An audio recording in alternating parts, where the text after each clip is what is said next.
4 titres qui ont été retenus, et je vous les livre dans l'ordre alphabétique.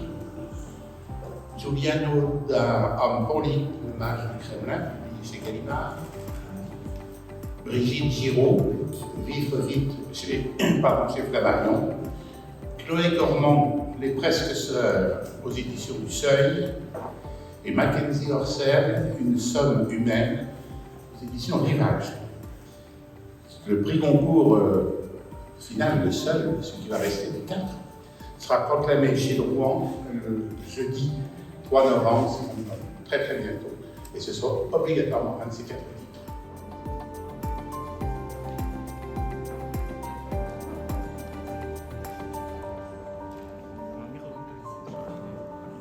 Il faut que vous compreniez qu'en France, la majeure partie des Français sont très très attachés au Liban et suivent de près l'actualité libanaise. Bien entendu, encore plus quand elle est douloureuse et tragique.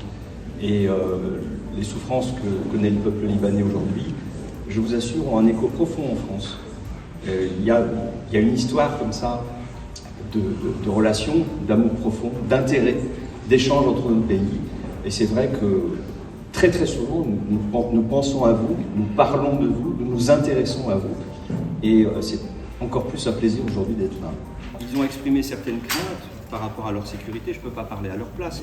Mais si vous parlez de la liberté d'expression, on se rend compte que dans le monde entier, y compris dans des pays a priori très démocratiques, il est difficile aujourd'hui d'aborder certains sujets, d'utiliser certains mots et de discuter, parce que la discussion devient très vite une polémique et beaucoup de procès vous sont faits selon que vous ayez telle ou telle opinion, y compris, je le répète, dans les démocraties. Regardez un petit peu ce qui se passe aux États-Unis, dans les universités, avec des mots qu'on a le droit d'employer, d'autres qu'on n'a pas le droit d'employer, des idées qui sont perçues maintenant comme infâmes et qui n'ont plus lieu d'être, etc.